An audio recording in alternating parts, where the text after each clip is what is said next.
त्या मातीने आम्हाला शिकवलं, म्हणजे माती म्हणजे आपला देश किंवा मातृभूमी म्हणा.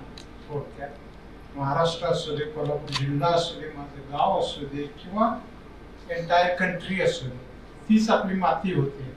आणि मातीने जे काही आपल्याला शिक्षण दिलं आणि आतापर्यंत आपण त्याचा उपयोग करून घेतला.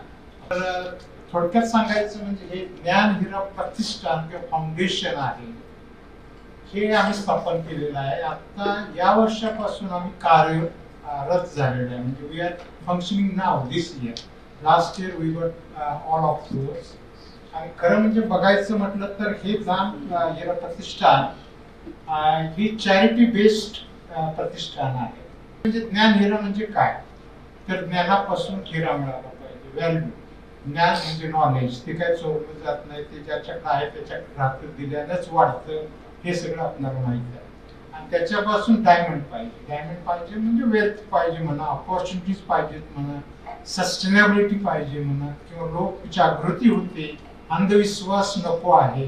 हे सगळ्या गोष्टी आपण ज्ञानाच्या थ्रू करू शकतो. विज्ञान आणि प्रज्ञा. ज्ञान म्हणजे आपल्याला काय मिळतं, आई वडील सांगतात, शिक्षक सांगतात, ते ज्ञान असतं. आणि विज्ञान म्हणजे काय, scientific research, cause and effect and fact, figures वगैरे, हे सगळं आपल्याला माहित आहे, आपण सायंटिस्ट आहोत. तर ते ज्ञानाचा भाग आहे. म्हणजे एवढी ते पण एक आपली बाजू आहे. तर आता रुरल एरियामध्ये जर काम करत असतो तर बरेच लोक फसवतात. आता बरोबर म्हटले असं होते, आपलं कर्तव्य आहे की ते थांबवायचं, खरं काय, कारण आपल्याला जाणते आपण. तर त्या दृष्टीने आम्ही ज्ञानहिरा असं नाव दिलेलं आहे. कोइन्सिडन्स असं आहे की माझ्या आई वडिलांचं नाव पण ज्ञानहिरा आहे. माझ्या वडिलांचं नाव ज्ञान आहे, ज्ञानदेव आहे, आणि आईचं नाव हिराबाई. तर त्याचं ते आम्ही कसं तरी हे झालं आणि आम्ही आता म्हणतोय की ह्याचा उपयोग करून पुढे वाटचाल करायची. तर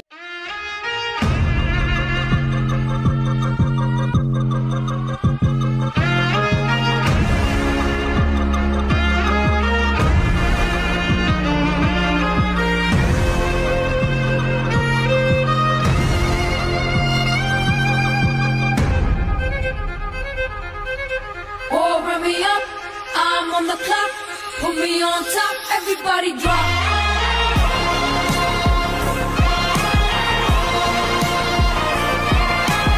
चालू झाली म्हणजे 3-4 महिने 6 महिन्यापासून आम्ही त्याच्यात काम करतोय. स्टडी रूम म्हणतोय आपण रुरल एरियामध्ये. त्याचं कार्य असं आहे की 11वी पास झाल्यानंतर जे काही विद्यार्थी अवलंबून राहतील त्याच्यावर, की 11वी झाल्यानंतर काही लोक डिग्रीला जातील, काही लोक MSc करतील, काही लोक PhD साठी जातील, काही लोक MPSc UPSc किंवा आणि काही परीक्षेसाठी तयारी करत असतील. अशा लोकांना ही फॅसिलिटी गावच्या लेवलला तयार करायची. ती तुम्ही बघितली असेल की अभ्यासिका म्हणून आहे, सध्या ती चालू आहे, कार्यरत झालेली आहे. आणि ती आम्ही लॉन्च केली 3 जानेवारीला यावर्षी. 6 महिन्याच्या आम्ही कष्ट घेतलं, त्याच्यापासून हे तयार केलं आणि ते आता चालू आहे. तर अशाच बऱ्याच प्रकारचे ज्ञान आणि विज्ञान या बाबतीत आपल्याला काम करायचं आहे. आणि प्रज्ञान त्या बाबतीत जे कन्फ्युजन आहे ते कमी करायचं आहे.